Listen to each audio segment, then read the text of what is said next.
Morning दोस्तों, आपका चुनमुन टीवी 5638 पर स्वागत है। चलिए आज आपको सुनाते हैं कहानी चोर और राजा की। उससे पहले आप लोग मेरे चैनल पर नए हो तो चैनल को सब्सक्राइब कर दीजिए। चैनल का नाम चुनमुन टीवी 5638। तो सुनिए कहानी। किसी ज़माने में एक चोर था। वह बड़ा ही चतुर था। लोगों का कहना था कि वह आदमी की आंखों का काजल तक उड़ा ले जाता था। एक दिन उस चोर ने सोचा कि जब तक वह राजधानी में नहीं जाएगा और अपना कर्तव्य नहीं दिखाएगा, तब तक चोरों के बीच उसकी धाक नहीं जमेगी। यह सोचकर वह राजधानी की ओर रवाना हुआ और वहां पहुंचकर उसने यह देखने के लिए नगर का चक्कर लगाया कि कहाँ क्या क्या हो सकता है। अपने तय किया कि राजा के महल से अपना काम शुरू करेगा। राजा ने रात दिन महल की रखवाली के लिए बहुत से सिपाही तैनात कर रखे थे। बिना पकड़े गए परिंदा भी महल में नहीं घुस सकता था। महल में एक बहुत बड़ी घड़ी लगी थी जो दिन रात का समय बताने के लिए घंटे बजाती रहती थी। चोर ने लोहे की कुछ कीलें इकट्ठा की और जब रात को घड़ी ने 12 बजाए तो घंटे की हर आवाज़ के साथ वह महल की दीवार में एक एक कील ठोकता गया। इस तरह बिना शोर किए उसने दीवार में 12 कीलें ठोक दी। फिर उन्हें पकड़कर आराम से वह चढ़ गया और महल में दाखिल हो गया। इसके बाद वह खजाने में गया और वहां से बहुत से हीरे चुरा लाया। अगले दिन जब चोरी का पता लगा तो मंत्री ने राजा को इस बात की खबर दी। राजा बड़ा हैरान और नाराज हुआ। उसने मंत्रियों को आज्ञा दी कि शहर की सड़कों पर गश्त करने के लिए सिपाहियों की संख्या दोगुनी कर दी जाए और अगर रात के समय किसी को घूमते हुए पाया जाए तो उसे चोर समझकर गिरफ्तार कर लिया जाए। जिस समय दरबार में यह ऐलान हो रहा था, एक नागरिक के भेष में चोर मौजूद था। उसे सारी योजना की एक एक बात का पता चल गया। उसे फौरन यह भी मालूम हो गया कि कौन से 26 सिपाही शहर में गश्त के लिए चुने गए हैं। वह सफाई से घर गया और साधु का भेष बनाकर धारण करके उन 26 सिपाहियों की बीवियों से जाकर मिला। उनमें से हर एक इस बात के लिए उत्सुक थी कि उसकी पति ही चोर को पकड़े और राजा से इनाम ले। एक एक करके चोर उन सब के पास गया और उनके हाथ देखकर बताया कि वह रात उसके लिए बड़ी शुभ है। उसका पति की पोशाक में चोर उसके घर आएगा, लेकिन देखो चोर की अपने घर के अंदर मत आने देना, नहीं तो वह अपने तुम्हें दबा लेगा। घर के सारे दरवाजे बंद कर लेना और भले ही वह पति की आवाज़ में बोलता सुनाई दे, उसके ऊपर जलता कोयला फेंकना। इसका नतीजा यह होगा कि चोर पकड़ा में आ जाएगा। सारी स्त्रियां रात को चोर के आगमन के लिए तैयार हो गई। अपने पत्नियों को उन्होंने इसकी जानकारी नहीं दी। इस बीच पति अपनी गश्त पर चले गए और सवेरे 4 बजे तक पहरा देते रहे। हालांकि अभी अंधेरा था, लेकिन उन्हें उस समय तक इधर उधर कोई भी दिखाई नहीं दिया। तो उन्होंने सोचा कि उस रात को चोर नहीं आएगा। यह सोचकर उन्होंने अपने घर चले जाने का फैसला किया। जब ही वे घर पहुंचे, स्त्रियों को संदेह हुआ और उन्होंने चोर की बताई कार्रवाई शुरू कर दी। फलस्वरूप वह हुआ कि सिपाही जल गए और बड़ी मुश्किल से अपनी स्त्रियों को विश्वास दिलाया कि वे उनके असली पति हैं और उनके लिए दरवाज़ा खोल दिया जाए। सारे पतियों के जल जाने के कारण उन्हें अस्पताल ले जाया गया। दूसरे दिन राजा दरबार में आए तो उसे सारा हाल सुनाया गया। सुनकर राजा बहुत चिंतित हो गए और उसने कोतवाल को आदेश दिया कि वह स्वयं जाकर चोर पकड़े।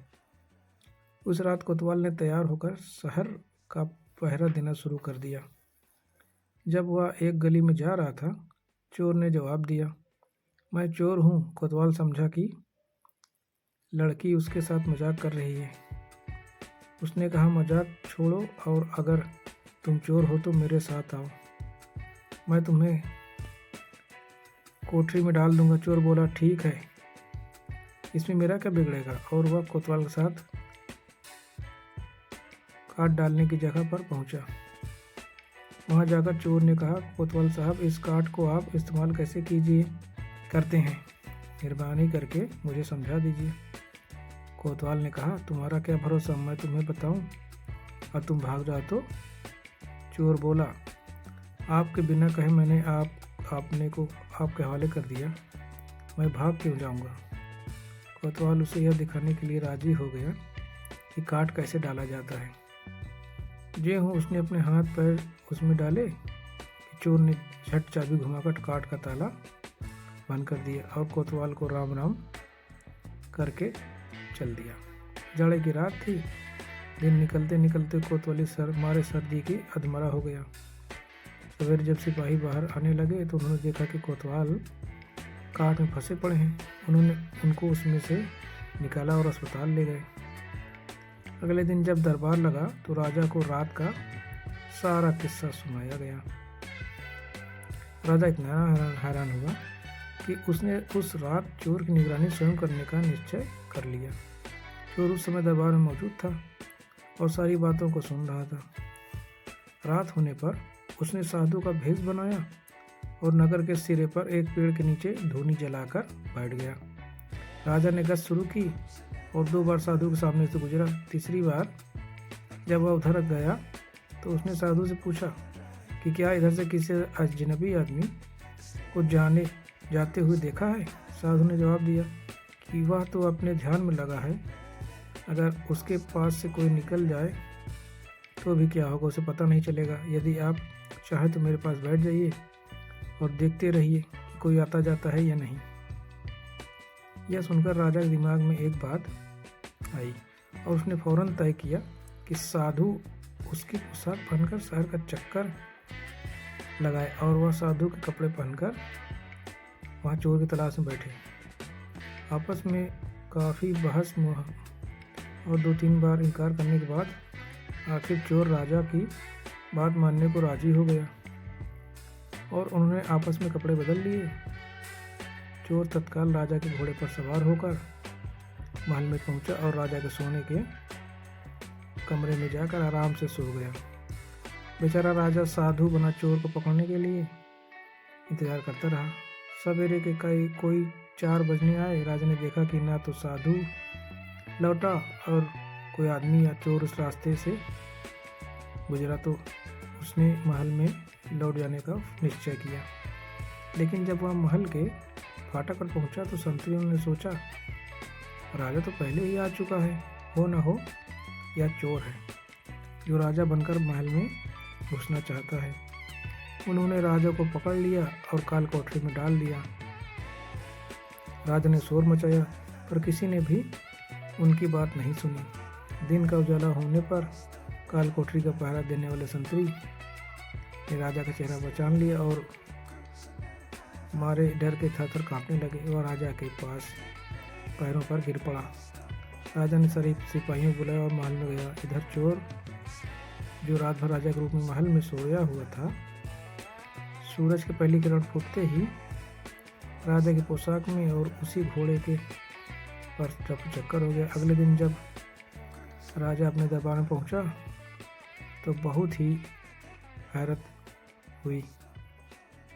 था। उसने ऐलान किया कि अगर चोर उसके सामने उपस्थित हो जाएगा तो उसे माफ़ कर दिया जाएगा और उसके खिलाफ कोई कार्रवाई नहीं की जाएगी, बल्कि उसकी चतुराई के लिए उसे इनाम दिया जाएगा। चोर वहाँ मौजूद भी था।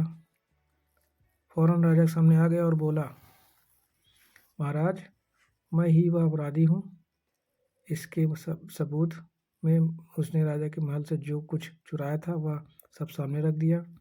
साथ ही राजा की पोशाक और उसका घोड़ा भी राजा ने उसे गांव में इनाम दे दिए और वादा किया कि वह आगे चोरी नहीं करना छोड़ देगा। इसके बाद चोर से खूब आनंद से चोर रहने लगा।